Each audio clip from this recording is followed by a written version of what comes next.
आंखें बंद कीजिए और खुद को ले जाइए कई सदियां पीछे, एक ऐसी सल्तनत में जहां सूरज सुनहरी किरणें बिखेरता था और चांदी जैसी रातें महल की दीवारों को रोशन कर देती थीं। उस सल्तनत का नाम था नूरिस्तान। वहां एक बादशाह हुकूमत करता था, बहादुर, मुनसिफ और अपनी रियाया से बेपनाह मोहब्बत करने वाला। और उसकी मलिका, वो हुस्न का ऐसा अक्स थीं जैसे चांद जमीन पर उतर आया हो। दोनों एक दूसरे से बेहद मोहब्बत करते थे। उनकी हंसी से महल के सहन महक उठते थे। लेकिन हर चमकती सल्तनत के दिल में कभी कभी एक खामोश दर्द भी होता है, और उनके दिल का दर्द था औलाद की महरूमी। रात के सन्नाटों में जब महल की रोशनियां मद्धम हो जातीं, मलिका सजदे में सर रखकर रोती और बादशाह आसमान की तरफ देखकर कहते, ऐ मेरे रब, हमें भी औलाद की खुशी अता फरमा दे। वक्त गुजरता रहा। फिर एक दिन दरबार में एक खबर आई। सरहदों से दूर एक पहाड़ी के ऊपर अल्लाह के एक खास बंदे रहते हैं, बाबा नूरुद्दीन।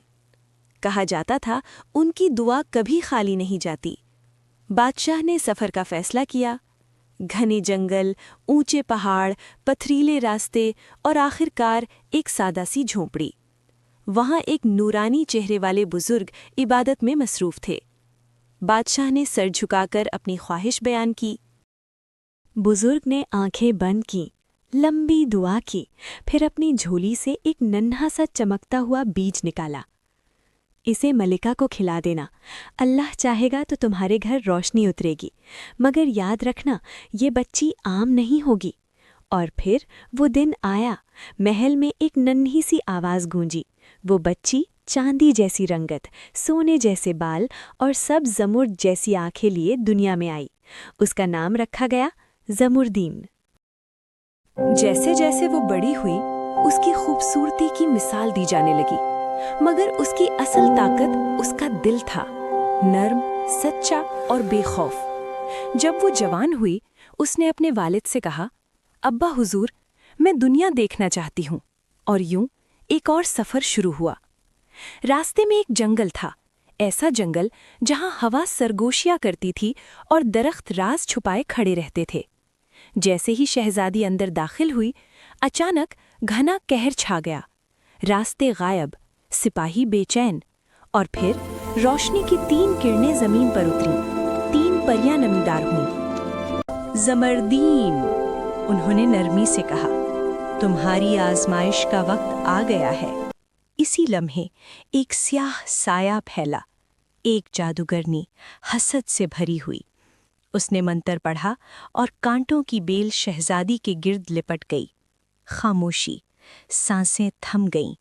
लेकिन शहजादी ने आंखें बंद कीं, खौफ को दिल से निकाला और अपने रब को याद किया। अचानक उसके वजूद से सुनहरी रोशनी फूटने लगी। कांटे जलकर राख हो गए। जादूगरनी चीख कर गायब हो गई। परियां मुस्कुराईं। ये तुम्हारा यकीन है, तुम्हारी असल ताकत। कहर छट गया। सब्जिस्तान पहुंचने पर उसका इस्तकबाल शहजादा फराज ने किया। वो बहादुर था, नरम दिल था और सच्चा था। दोनों की पहली मुलाकात में ही एक खामोश सी हम आहंगी पैदा हो गई। मगर कहानी अभी खत्म नहीं हुई थी। जादूगरनी आखिरी बार लौटी। आसमान स्याह हो गया, शहर पर तारीकी छा गई। परियां फिर आई। अगर तुम दोनों खालिस दिल से दुआ करो तो अंधेरा खत्म हो सकता है। फसील पर खड़े होकर उन्होंने हाथ उठाए। एक आंसू शहजादी की आंख से गिरा।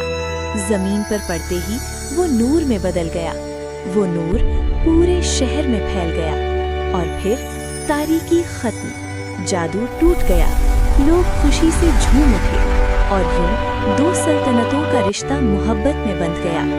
ये दास्तान हमें याद दिलाती है कि असल जादू चेहरे में नहीं, दिल के यकीन में होता है। जब ईमान सच्चा हो तो अंधेरा चाहे कितना भी गहरा हो, रोशनी जरूर जन्म लेती है।